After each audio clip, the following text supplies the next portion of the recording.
Welcome to Wayne's Old Time Radio Page channel. I'm Wayne, your host. These programs are brought to you by support of our listeners. You can give your support at Patreon or PayPal, either one. There's clickable links in the description below. Thanks for your support and enjoy the shows. If you'd like for me to get you a shout out, there's a link to PayPal in the description below. Leave us a donation. We'll get it up here for you. Just tell us who you want it to. You, a friend, a girlfriend, a wife, spouse, whatever. And we'll get it up here. Ladies and gentlemen, the ringing of that phone bell means mystery, adventure. Nero Wolfe's office, Archie Goodwin speaking. Yes? Good. Yes, I know that in 48 hours it's going to be Christmas, but who is this? Who? Look, I'm a big boy now, so... Okay. Tonight at 8. Goodbye. What the devil was that? This may come as a shock to you, Mr. Wolfe, but that was Santa Claus. You've been drinking. Uh-huh, the usual, milk. He's coming to see you at 8. He's got a problem. Indeed. It seems that some low, not to mention murderous character is going around slaughtering Santa Clauses.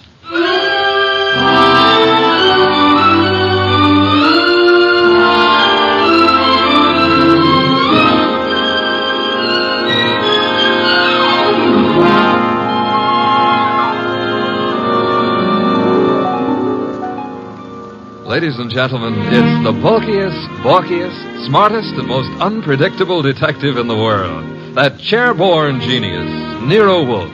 Created by Rex Stott and brought to you in a new series of adventures over this NBC network in the person of Mr. Sydney Greenstreet.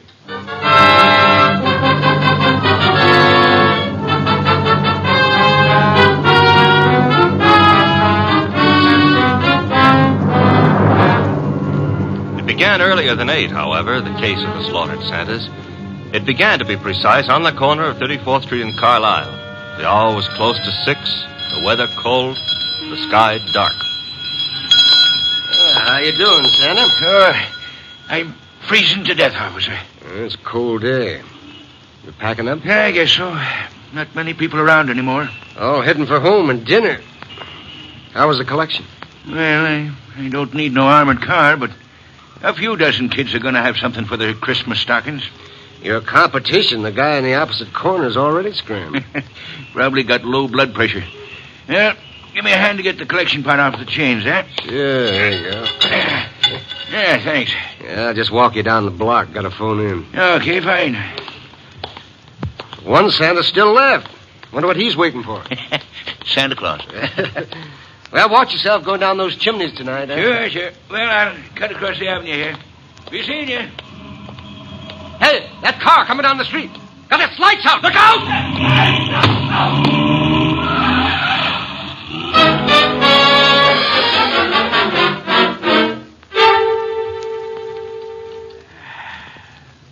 Hey, Peg. Huh? Did I ever tell you I love you? Oh, it's not me you love. It's the hot soup. Now, you're not the only woman who can cook a dish of soup. Huh? It helps, though. I'm just beginning to thaw out. Yeah, that's a cold corner you play Santa Claus on. Well, don't hurt to make a few bucks. I ain't done so good this past year. Well, maybe the next year will be... Oh, well. Besides, I kind of like it, you know. Kids asking questions all day long. Yeah. You know, I wonder how they figure the other two Santas at the intersection. Kids think of only one thing at a time. More soup? Sure, Peg. You know, one of them other Santas got hit by a car tonight. Oh? He packed up a few minutes before I did, started crossing the avenue, and bang! Hit-and-run driver. Oh, gosh, that's too bad. Was he hurt? Yes, he was killed. Here's your soup. Oh, with traffic the way it is nowadays. Well, I better take a look at the stew. Somebody at the door. I'll get it, Peg. Okay. Yeah, what? Oh! Mike!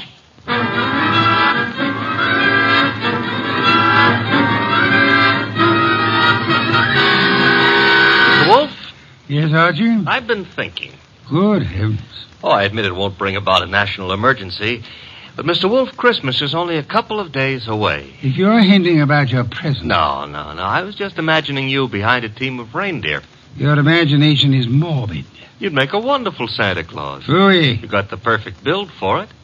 Of course, as for character. Archie. Yeah. Can you picture me scrambling down a chimney? Well, they might have to build bigger chimneys, but Bah. there's that too. However, That is the front door. true. I was thinking. You might see who it is. Well, if nobody's been lying to me on the phone, that'll be Santa Claus. Let him in. But I haven't decided what I want for Christmas yet, Mr. Wolfe. For example, should she be blonde or brunette, tall or short? Archie. On my way. Good evening. I dislike dawdling on anyone's doorstep. Well, stop dawdling. Come in, please. Mr. Wolfe has been warned of my arrival. He has. Through here. Mr. Wolfe, this is, Santa Claus? My name is Barton, John Barton. How do you do, sir? I have no time for the social graces, Mr. Wolfe. I'm about to be murdered. Howdy, in my house, I have objections. I'm a frightened man, Mr. Wolfe. Indeed. This costume you see me in is responsible for it all.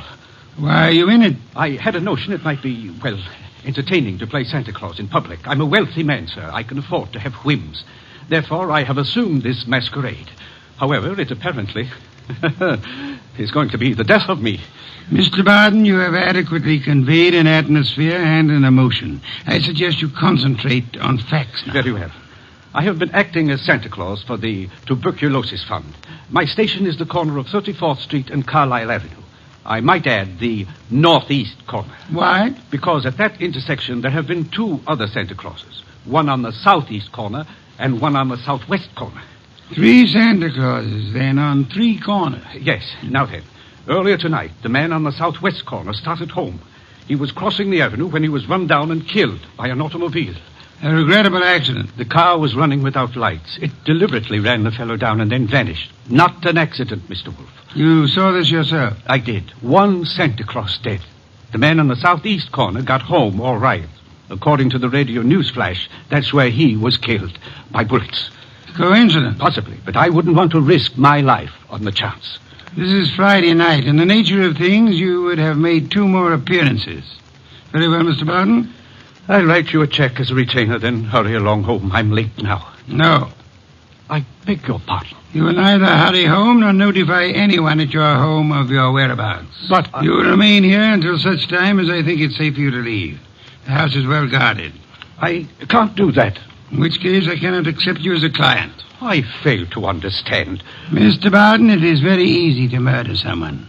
Avoiding the consequences of such an action is something else again. However, I'm assuming that you're not primarily interested in what happens to your murderer after you're dead. Of course not. Therefore, you will remain here. Archie? Yep. First, the corner of 34th and Carlisle, a complete report. But that's nonsense. The corner will be deserted now. Mr. Barton, you're hiring my intelligence. You therefore permit me to use it as I see fit. A complete report, Archie. Right, sir. You will then visit Inspector Crane at headquarters.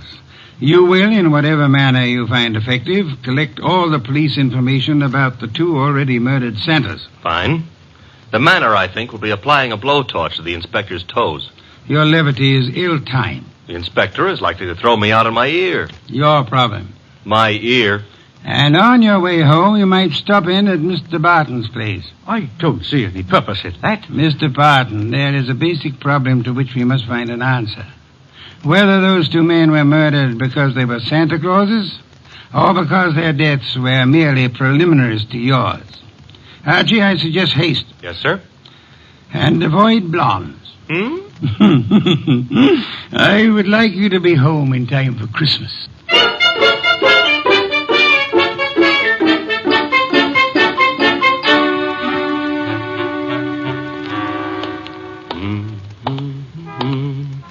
Hey, Bud. Yeah? Got the price of a cup of coffee? You sure you mean coffee? Either you're gonna dig it up or you ain't. Never mind the questions about my personal affairs, see? Oh, I apologize. Here. 2 bits. Thanks. You're welcome. Don't let me keep you. You're not. 34th and Carlisle, huh? During the day filled with milling throngs. Hey, that's a nice phrase. I'll have to remember it. Milling throngs. And now desolate and deserted. Well, that's life. Is that a fact? That's philosophy. Yeah. Well, for 2 bits, I don't have to listen to no philosopher, see? Good night, Bud.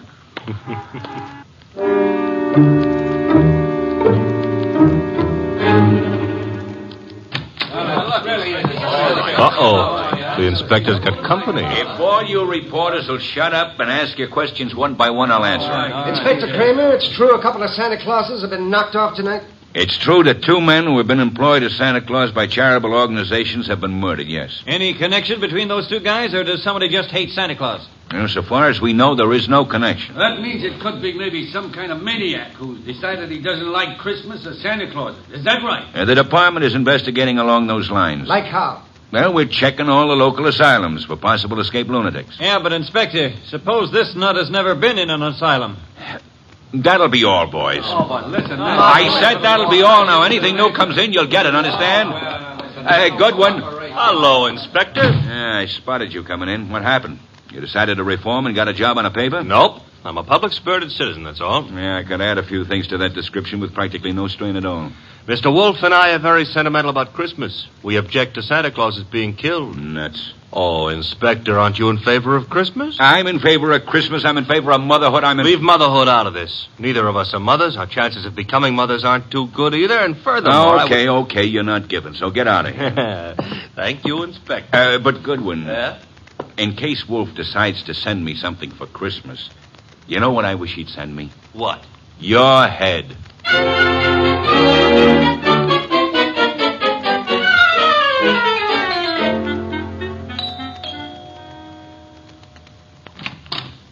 Well, Oh. now I know what I want for Christmas. What did you say? I said my name is Goodwin and it's cold on your doorstep. Oh, I'm sorry. Come in. Mm-hmm. You didn't mention your name. I'm Laura Barton. Mrs. Laura Barton? No, Fine. That is, what relation are you to John Barton? his niece. Why do you ask? Oh, you've got a beautiful voice. All this marble and no butler? Well, I don't know where Pleasant is. He should be here. Have him shot at sunrise. Oh, Laura. Wayne, this is Mr. Goodwin. Never heard of him. What does he want? Well, I don't know. Wayne what? Stevens? Uh-huh. Friend of Mr. Barton? Half-brother, but we seem to be doing all the answering. How about your answering some questions, Goodwin? I'll try. Come into the library.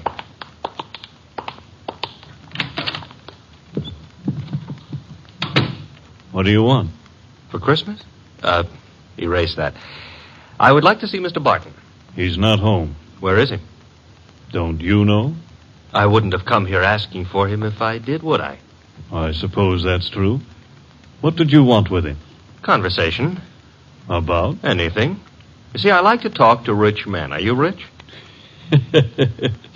I can't play the piano either. You could always learn. But being rich is harder, I found it. Mr. Goodwin, you must have some reason for coming here. Some reason concerning Uncle. Laura, you're being imaginative. Well, Uncle is late. He's probably still on that street corner playing Santa Claus. He enjoys it. Why bother about I what... don't know, except... He's never been as late as this? Well, no. Not since he started that masquerade of his. Would you happen to know where the butler is? Out getting drunk, I suspect. He was in the kitchen a little while ago. Disappeared. Pleasant likes to look on the wine when it's red. Or even when it's rye. No, I take that back. Oh, you do? He prefers Irish whiskey. We don't stock it. Therefore... Oh, too bad. I better run along. Good night, Mr. Stevens. Miss Barton. Good night. I'll see you out.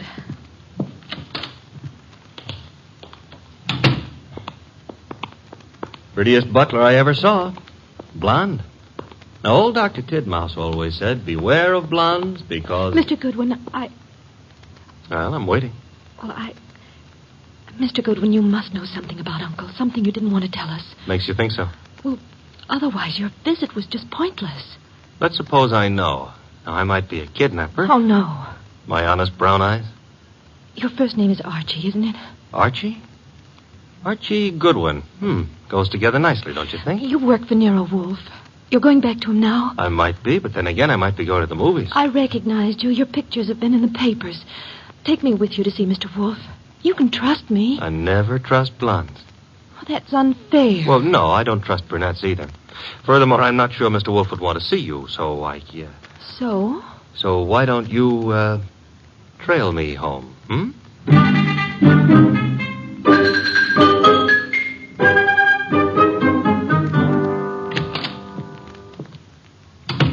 Is that you, Archie? Archie? Where's Santa Claus? Guest room. He was tired. What, I've been trailed home. Indeed? By a blonde. Phooey. All right, I admit I didn't make any strenuous effort to shake her off, but she trailed... Where is she? Outside. Good. Your report. Oh, but she might freeze to death out there. That's her problem. Your report, Archie. It's short and simple. It would be simple. I haven't got time to resent that. A blonde is dying. As for the report, corner of 34th and Carlisle is a very quiet spot at night.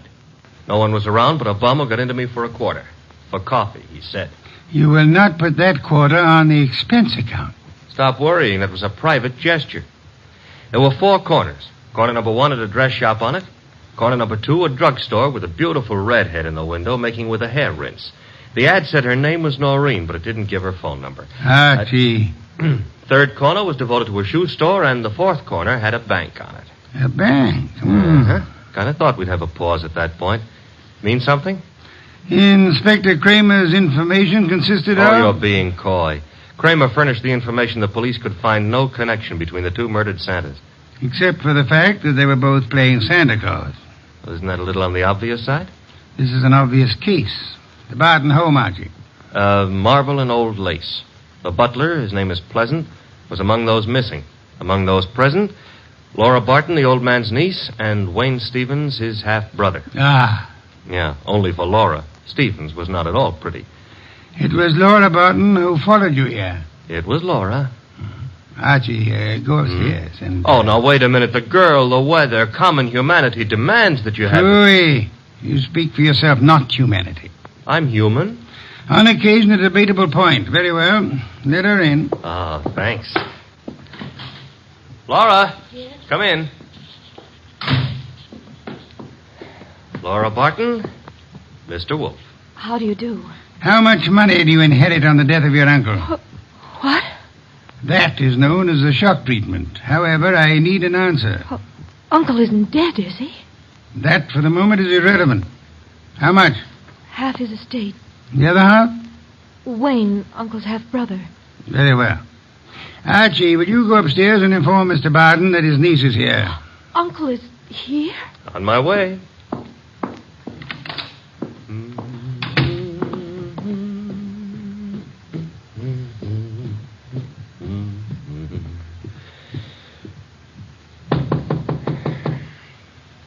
Yes?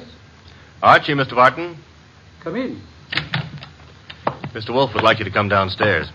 I suppose he has a reason. Mm-hmm. A blonde reason, your niece. My niece? That's right. Hey, where'd you get that?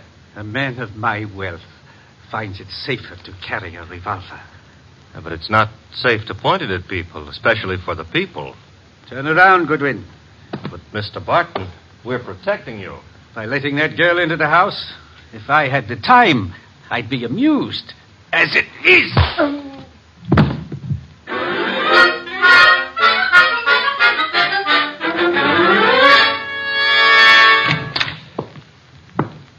Archie, you been drunk?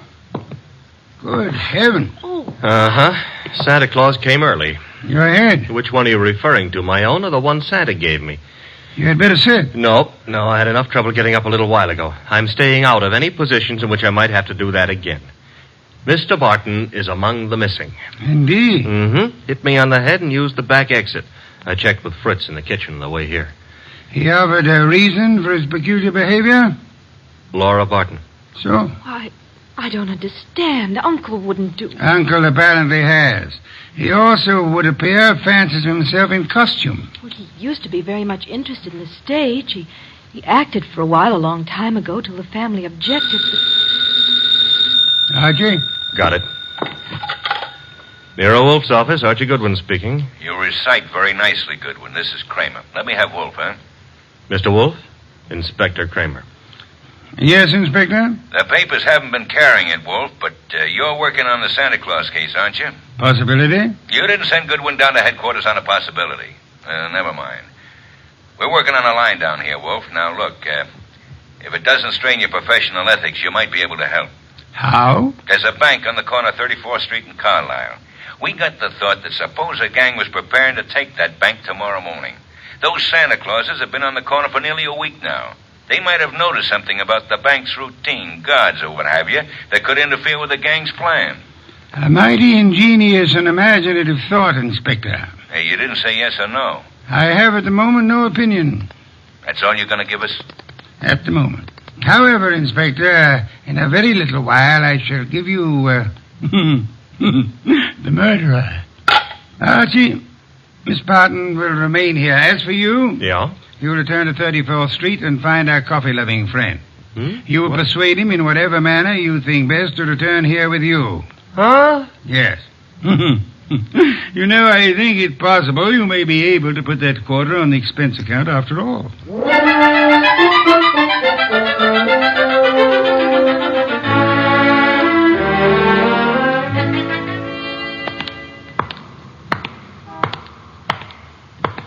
You.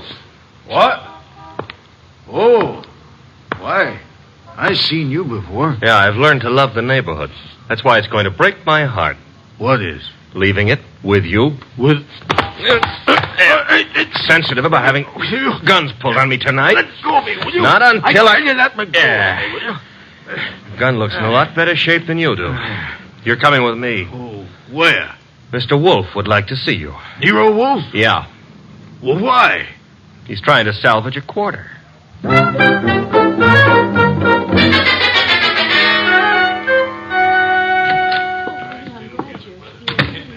Ah, Archie. Uh-huh. Complete with, he wouldn't give his name. He did have a gun to it, though. This one. Yes. Archie, you know Miss Barton, of course? Hi. And Mr. Stevens? He joined us a moment ago. Miss Barton thought she'd be happy if he were here. Hello, Stevens. That's not the only reason I came. My brother is still missing. I'm concerned. Yes.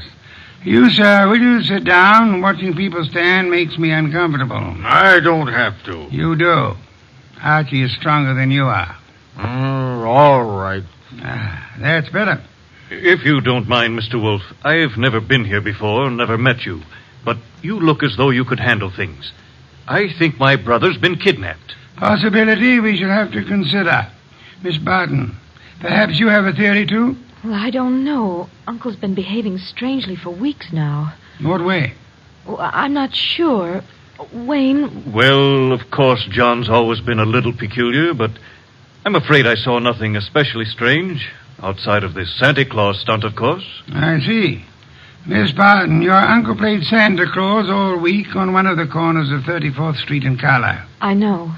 On two other corners, two other men indulged in the same activity. Those two other men are now dead. Oh, no. Well, wait. Mr. Wolfe, you mean they were killed by mistake for Barton? It is true that one man, made up of Santa Claus, looks very much like any other man similarly costumed. But the answer is no. One of the two men was shot in his home after he had removed his costume. Well, then, what connection? Miss Barton, in the event that you wanted to hide a tree, where would you hide it? Hide a tree? Why, I wouldn't even begin to know. If you were very clever, you would hide it in a forest. If you wanted to hide a murder and were very clever, you would adopt the same principle. Wait. You mean that if someone wanted to kill Uncle and didn't want to be suspected, he'd... Go about murdering several people with an ostensible, if lunatic, reason. He would, let us say, go about killing Santa Clauses. I get it. Then people would think the man he really wanted dead for a special and private reason had been killed for something that didn't point to him. True. That was why two Santa Clauses were murdered tonight. The third Santa Claus, however, the real object of the murderer's attention, was luckier or suspicious. He fled. Do I have to hang around here and listen to all this? You do, my unwashed friend. Mr. Barton fled, and the murderer was in a quandary. He had, so to speak, invested in two murders merely to make the third one confusing. But he found himself unable to commit that third murder. He couldn't find his victim. Could he ask the police to do so? Hardly. But he might try to inveigle a private detective such as myself into the job. That makes sense, Mr. Wolfe, but why would my brother have deliberately fled from your house? I mean, he was protected here, so... Do I make myself clear? Very clear, Mr. Stevens. Archie, that gun you took from the dirty gentleman, you still have it? I still have it. Then would you mind pointing it at Mr. Stevens here until the police remove him?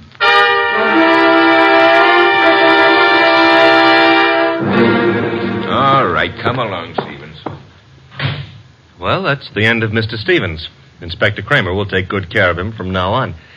But now, Mr. Wolfe, Laura and me and the refugee from a washcloth over here would still like to know how and why and who was involved. I knew two people had a motive for John Barton's death. Laura Barton and Wayne Stevens. One of them proceeded to kill Santa Clauses in the hope that the police would assume those killings to be the work of a lunatic. The paper certainly hopped on that assumption. Yes. However, John Barton, aware that his life was in danger, escaped his murderer and hid. In this house? No. A man in Santa Claus costume came here and said he was Barton. However, he was an obvious imposter. He proved that by his flight when his niece came here. You mean he could fool you, but he knew he wouldn't be able to fool me, so... Precisely, therefore, was not Barton. Who was it? Who else had disappeared at the propitious moment? The butler, Pleasant. True. I distrust coincidence. Stevens needed an accomplice, hence he sent Pleasant here. And Pleasant would give you a song and dance about Barton's danger and then scram. You'd start investigating, discover Barton was missing, try to find him, and lead Stevens to his victim, huh? I frustrated that part of the plan by insisting on Pleasant's remaining here, which he did until... That part of it's fine. But how did you choose between Laura and Stevens? It was Stevens who knew, without being told, that Barton had been in his house and had fled from it. Yeah. You yourself mentioned that Stevens had only been here a moment, so you hadn't told him. Obviously, the butler phoned him as soon as he had hit you over the head and escaped. Furthermore, the butler masquerading as Barton had attempted to throw suspicion on Miss Barton. That convinced me of her innocence. Well, you've done it again, Mr. Wolfe, except for one minor detail. You're not very successful at irony, Archie. What minor detail? Where is Barton? In this house. Huh? When did that happen? You arrived home with the gentleman sitting near you. The bum? Wait a minute. This I ought to be able to figure out myself. Laura said Barton used to be an actor. That's item one, huh? Yes, Archie. Also, why is a supposed tramp hanging around a deserted intersection for handouts? The answer is he wasn't. He was keeping an eye out for trouble he knew was after him. Oh, so it turns out I gave a quarter to a millionaire. Uncle, your uncle. Well, that is, I know, my dear. Yes, I'm Uncle.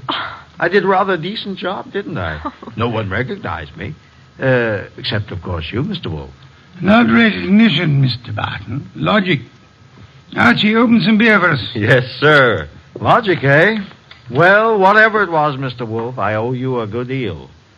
How can I ever repay you? Oddly enough, the answer is simplicity itself. Make out a check.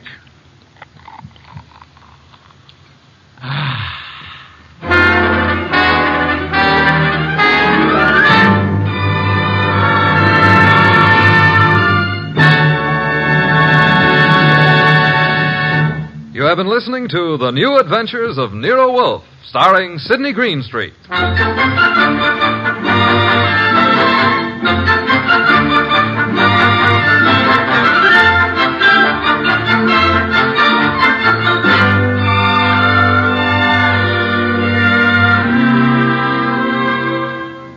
Tonight's transcribed story was based on the characters created by Rex Stout. This is an Edwin Fadiman program produced and directed by J. Donald Wilson. In the cast were Larry Dobkin as Archie Goodwin, and Howard McNear, Grace Lennard, Vic Rodman, Herbert Butterfield, Bill Johnstone, Gene Bates, and Bob Bruce. Next week at this same time, Nero Wolfe and Archie will bring you The Case of the Bashful Body. Don Stanley speaking. 3 chimes mean good times on NBC. These programs are brought to you by support of our listeners. You can give your support at Patreon or PayPal, either one. There's clickable links in the description below. Thanks for your support and enjoy the shows.